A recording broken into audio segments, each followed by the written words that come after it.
So for Black Power activists, the white power structure was a set of historically grounded practices and institutions that shifted over time but had indelibly come to shape contemporary life for peoples of color within the United States. As a system whereby white European colonizers would come to the U.S. to secure land and power for themselves, white supremacy began essentially with Columbus's arrival in the Caribbean. And when Columbus arrived in the Caribbean, he set into motion a very long practice of genocide against indigenous populations within North, Central, and South America. And this was a process that in the end saw 90% of the U.S.'s indigenous population die out, essentially. And so American Indians within the U.S. endured this massive genocide, but not only that, the stealing of American Indian lands from the late 15th century on enabled white Europeans to essentially start a new empire of domination over different and new populations of color that they had not yet met. And Black Power activists were keen to point out that the stealing of these lands and the subsequent genocide of many American Indian populations was in fact crucial to the very establishment of white supremacy within the United States. These were events which allowed white European colonizers to steal resources that they needed in order to construct a new empire. These resources included not only the fertile land that they were able to grow crops on and later export, but also included timber, it included access to seas and to other waterways. And all of these resources allowed white European colonizers to essentially develop their own civilization at the exact expense of indigenous peoples within the U.S. So what was important for Black Power activists was that these kinds of practices didn't just end with the first European colonizers, and in fact their descendants, those of us who are from the U.S., particularly those of us who are descendants from white Europeans, have continued these practices. And so for Black Power activists it was really important to consider the ways in which the reservation system in particular had contributed time and time again to the ongoing genocide of American Indian populations and to ongoing systems of white domination and that whole white power structure within the U.S. So in that contemporary moment in the late 1960s and throughout the 70s, the American Indian movement, which had begun again at the late 1960s roughly, joined with Black Power activists in a number of ways. And in fact, the two really grew off of each other and kind of dynamically exchanged quite a bit. In fact, when the American Indian movement and the Black Power movement first started to exchange ideas and slogans, one of the first slogans that the American Indian movement adopted was the slogan of Red Power, which obviously it took quite strongly from Black Power.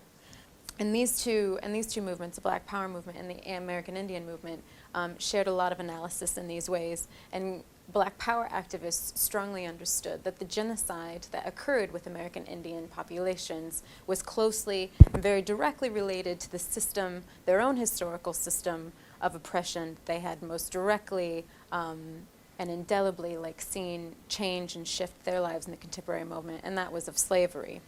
So for U.S. blacks, and particularly for Black Power activists, thinking through the legacy of slavery and how it had come to shape their lives in the contemporary moment was an incredibly important practice. So slavery, as many of you will probably know, was begun in the 1600s in the U.S. when Black Africans, particularly from the western coast of the continent, were kidnapped and forcibly brought over to the U.S. Largely the slaves were brought to work on white-owned plantations and farms, but also in white households.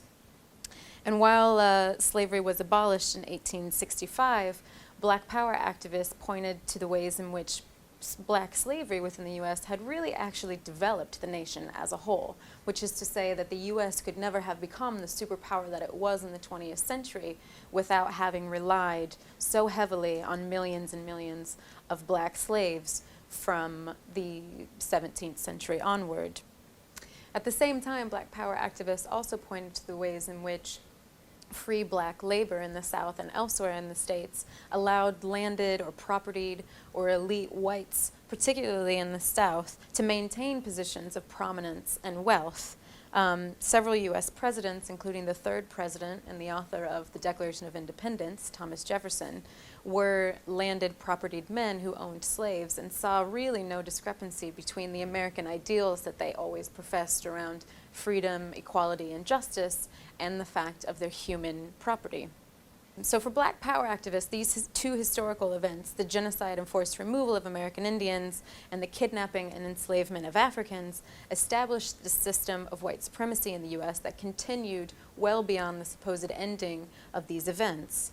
And the exploitation of this cheap or formerly free labor, particularly among blacks, in fact continued, as we know, well beyond the end of slavery when Reconstruction occurred and beyond. So that system of racial apartheid that had cropped up in the South between the end of slavery, 1865, and that contemporary moment for the Black Power activists was in fact characterized most succinctly or distinctly for Black Power activists by the exploitation of very cheap black labor. And so for Black Power activists, white America and white Americans simply could not be in the positions of power that they were without cheap, formerly free, black labor. And this was something that was really important for them when thinking through this idea of the white power structure. So Black Power activists pointed to the ways in which white America had essentially built every system and institution, from the sharecropper system to the idea of the American creed, from the media to a myth that white America told itself about the first Thanksgiving and the idea of manifest destiny. They pointed to all of these things as those aspects of the American society that largely served to maintain the power of whites in the U.S. at the expense of peoples of color.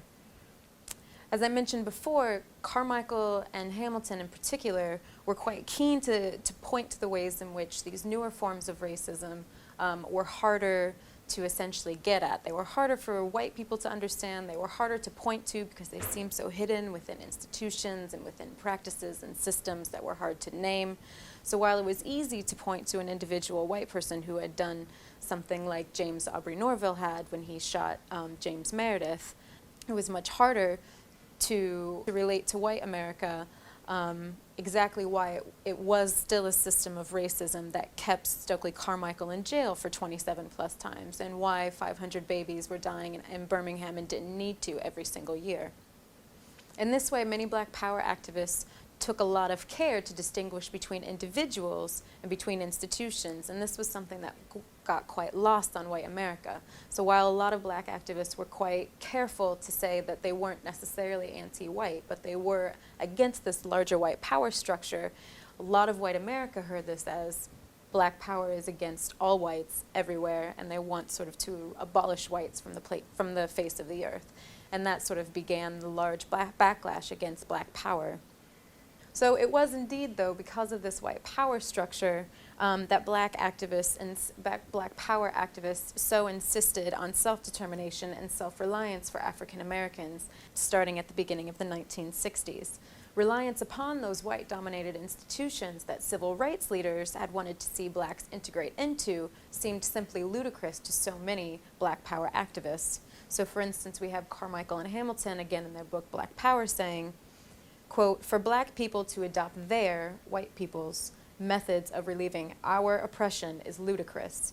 We blacks must respond in our own way, in our own terms, in a manner which befits our temperaments."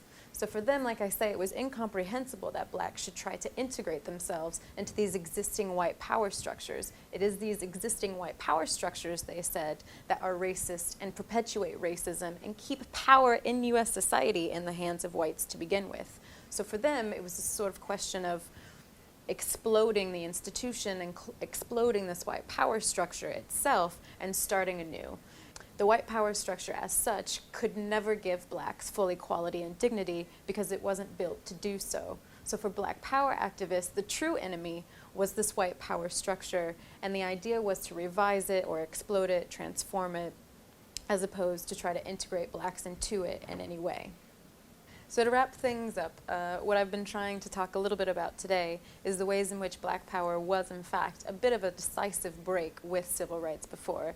It may not have been in the ways that we necessarily thought of, but what I'm trying to say today is that it did signal quite a big shift and the ways in which black freedom activists would begin to think about and understand the ills of racism and the ways in which racism within the U.S. operated. And part of this revision for black power activists was understanding the ways in which power had been working largely to the benefit and to the favor of whites, and how this power actually worked as a larger structure and not just sort of a small set of practices that kept blacks and whites separate from each other. And if you would like to know a little bit more about this, there's a bibliography that accompanies this podcast. It includes the works that I talked about today, particularly Carmichael and Hamilton's Black Power, as well as Timothy Tyson's book, Radio Free Dixie, as well as a few others. So thanks for listening.